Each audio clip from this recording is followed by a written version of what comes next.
Vito 2008. It does say on im608 vehicle Vito up to 2008 or 2008 onwards, so that's where the changeover is. Basically, when I went to auto VIN, it found it, pressed go, and it brought up 6 boxes. Bottom left one said add key. Well, the other boxes were like ESL. Well, I didn't need that. There's some other things, right?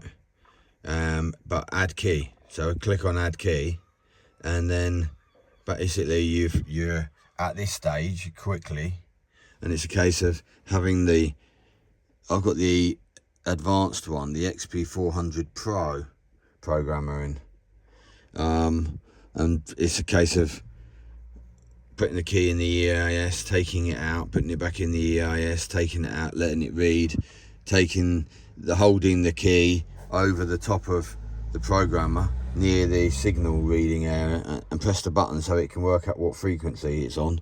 Doing that with the new key that you're going to be using, the same, and putting it in the program so that it can read it.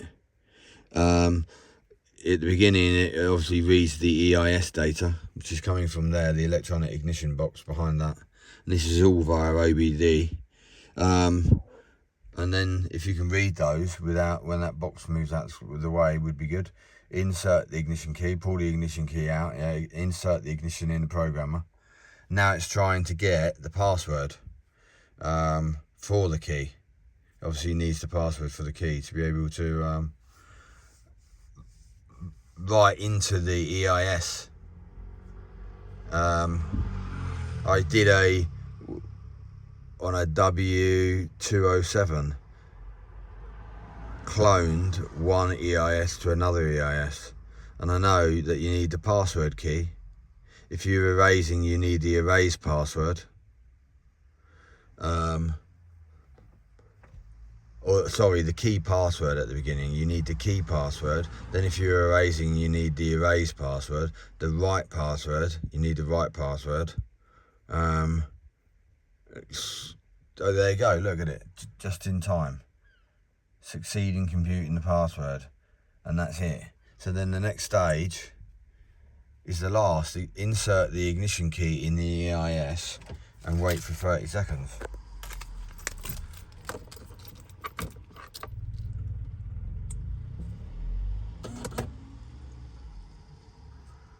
So that message saying 10 minutes to 30 minutes on the last box was not true, because it was only 3 minutes, I think it was.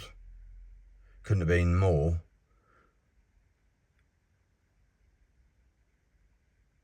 Now this is much faster than my other method, which was going to be using CGDI, which is a laptop, plugs into the OBD or can do on bench, really powerful, and that's what I use to do the cloning of the EIS. Password calculation completed. Oh, there's more to do. Yeah, of course, because you've got to generate the key file, and then you've got to write the key file. Please insert the blank key into the IR keyhole on the programmer.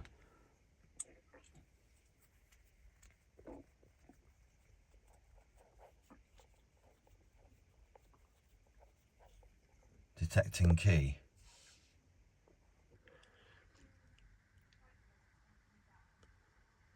I was going to do this a couple of months ago, but this machine had run out of subscription. Key added completed after pressing OK. Check if the new key can be used normally according to instructions.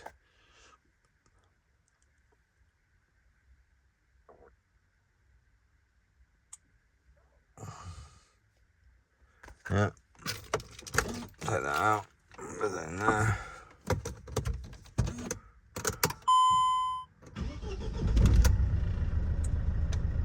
Turn the ignition on, check if the vehicle can be started. Yeah, it can. Awesome. Oh no. So you could have, okay, so there's the boxes at the beginning, right? So you got the EIS tools, read EIS data, load it, repair jumping code, generate key file,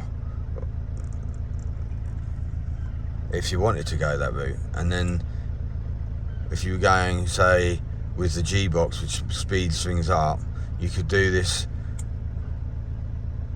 I pretty much know that that's how you connect into the box anyway. But yeah, you can, im608 is really good. But I'm going to be getting Key Tool Plus, X-Force Key Tool Plus, and multi-prog as well. Because I was in a vehicle yesterday that this said it could do, which was a VW Passat 2011. And online, there's a 2011 video VW Passat on YouTube saying that, and it's a CC. When you see the three boxes, he picked CC, which I did know yesterday when I looked it up. AI told me what it was, comfort something, CC stands for. Anyway, and it read his, but it would not for love nor money read my customers. Well, couldn't read my customer's car. It could get the VIN, but it couldn't do the read the data. And it was a 30-minute security wait as well, and it was taking like 16, 17 minutes to then come back and say failed. So with that, I was frustrated, to be fair.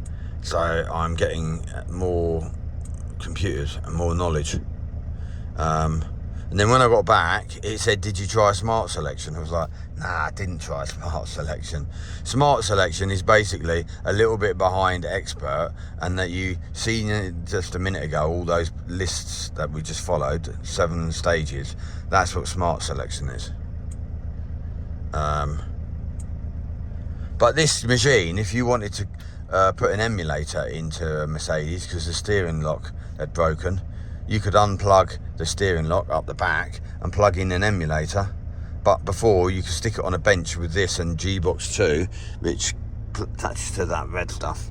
And then you could write the EIS data into the emulator and the key password, and then plug the emulator in, and the Mercedes steering lock then wouldn't be a problem. The car would not know that it had gone. So it's really good, but it's not cheap. And as I found yesterday, it don't do everything. And if it says it does whatever it says it does, you learn some of the things it don't do. But I think that's the same with most. But I like CGDI, really, really, really solid. But it has got a couple of things that I've noticed on it too. Like, I didn't know why something wasn't working, and it wasn't telling me why it wasn't working until I finally figured it out. A tiny little dot at the top, I click on it, hover above it, and it comes up saying run out of tokens. What? I had 2 tokens for a day. You get 2 goes every day to use it to do a certain task, and because it had said failed on the first time it tried, right, it had used that as one of the tokens. Failure can't be a token use. You know what I mean? But anyway, in China, they think, yes, it can be. And so then I'm having to pack up all my gear and go away and come back the next day from the customer's. There's a garage at work, and I'm having to pack all my gear up and go away. And as I'm walking away, they go, did you do it? Then you done it? You have to explain, nah, I have to come back tomorrow. Oh, I'd already had to come back the day before because of something else that this had got involved with. But anyway, there you go. Look at that. I'm sure it turned and winked at you.